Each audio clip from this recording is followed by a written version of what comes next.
तो आज हम बात करने वाले हैं 2016 के उस फिल्म की जिसने मार्वल की दुनिया में साइंस को जादू से टकरा दिया था, डॉक्टर स्ट्रेंज। बिल्कुल।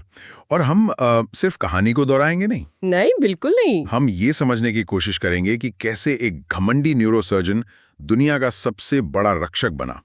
मतलब अहंकार, विज्ञान बनाम रहस्यवाद, त्याग। हाँ, इन सब विषयों की गहराई में जाएंगे। बिल्कुल। तो चलिए शुरू करते हैं डॉक्टर स्टीवन स्ट्रेंज की आलीशान जिंदगी से। हाँ, एक ऐसा जीनियस जो अपने शिखर पर खड़ा है। कहानी हमें न्यूयॉर्क के सबसे प्रतिभाशाली लेकिन उतने ही घमंडी न्यूरोसर्जन डॉक्टर स्टीवन स्ट्रेंज से मिलवाती है। और वो कोई भी केस नहीं उठाता, उसे सिर्फ वो केस चाहिए जो उसे शोहरत दिलाएं, जो उसके रिकॉर्ड को और बेहतर बनाए। सही कहा। उसकी जिंदगी मतलब महंगी गाड़ियां, तारीफें और बस अपनी काबिलियत का घमंड। उसकी जो सहयोगी है क्रिस्टीन पामर, वो भी परेशान रहती है उससे। असल में स्ट्रेंज का किरदार यहीं स्थापित हो जाता है। उसके लिए इंसानियत से ज्यादा अपनी इमेज, अपनी छवि मायने रखती है। वो मानता है कि हर चीज उसके कंट्रोल में है।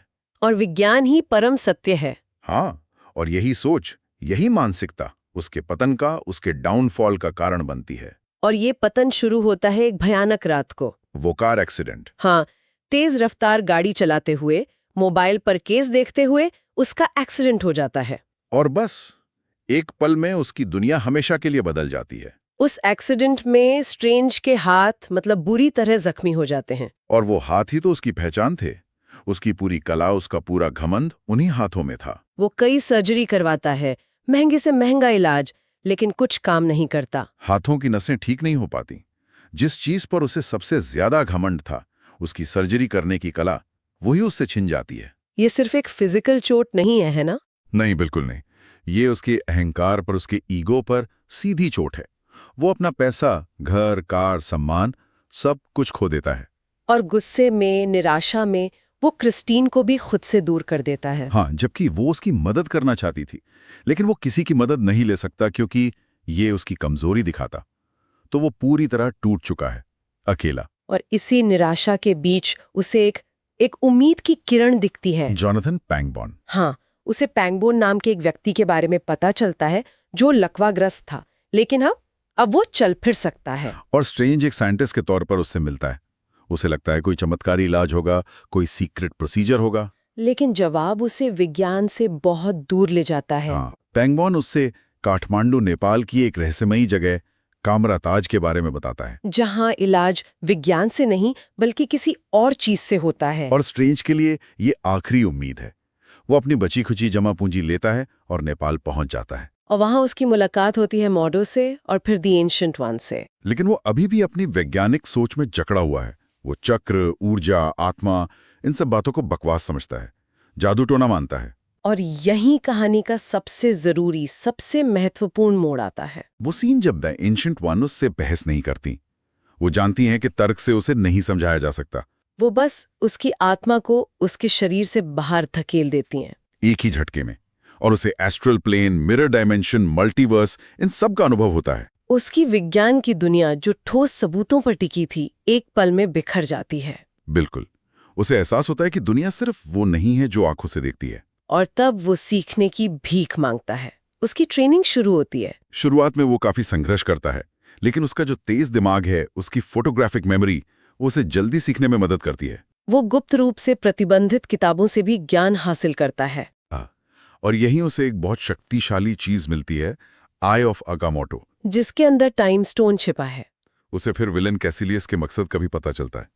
कैसिलियस एंशिएंट वन का ही पुराना शिष्य था। और वो अमरता चाहता है। हाँ, वो डार्क डायमेंशन की एक खतरनाक शक्ति, डोर्मामू, को धरती पर लाना चाहता है, ताकि समय का अंत हो जाए और इंसान हमेशा के लिए जी सके। लेकिन इसकी कीमत होगी पूरी दुनिया की तबाही। और तभी कहानी में एक और परत जुड़ती है, एक ट्विस्ट आता है। हाँ, जब पता चलता है कि द एंशिएंट वन खुद भी अपनी जिंदगी बढ़ाने के लिए डार्क डायमेंशन से शक्ति ले रही थीं। और ये जानकर मॉर्डो का विश्वास टूट जाता है।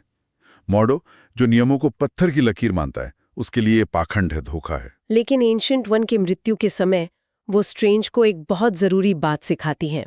कि नियमों को तोड़ना जरूरी हो सकता है। और ये शक्ति नहीं, बल्कि सही चुनाव है जो किसी को महान बनाता है। सही कहा। और अब दुनिया को बचाने की पूरी जिम्मेदारी स्ट्रेंज पर आ जाती है। और अब हम आते हैं फिल्म के क्लाइमैक्स पर।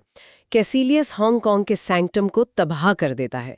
डार्क डायमेंशन धरती पर आने लगता है। पूरा शहर बिखर रहा होता है और यहाँ स्ट्रेंज एक ऐसा कदम उठाता है जो किसी ने सोचा नहीं था। वो टाइम स्टोन का इस्तेमाल करके समय को पीछे कर देता है। वो टूटे हुए शहर को वापस जोड़ रहा होता है। मतलब विजुअली वो सीन कमाल का है। बहुत कमाल का।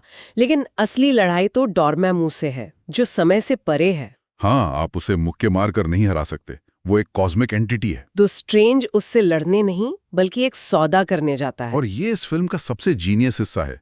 वो खुद को और डॉर्मैमू को एक टाइम लूप में फंसा देता है। डॉर्मैमू से बार बार मारता है, अलग अलग तरीकों से। लेकिन स्ट्रेंज हर बार वापस आ जाता है, उसी एक लाइन के साथ। डॉर्मैमू, मैं तुमसे सौदा करने आया हूँ। ये शानदार है। वो अपनी शारीरिक शक्ति से नहीं जीत रहा। नहीं, वो अपनी बुद्धि और कभी ना हार मानने वाली जिद से जीत रहा है। वो डॉर्मामू को अपनी ताकत से नहीं, बल्कि उसे तंग करके हराता है।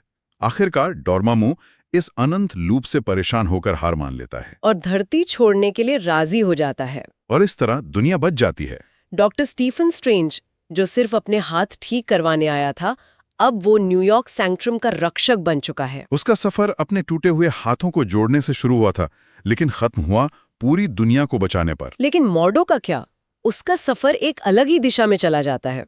हाँ, वो जादू के इस दुरुपयोग से नफरत करने लगता है।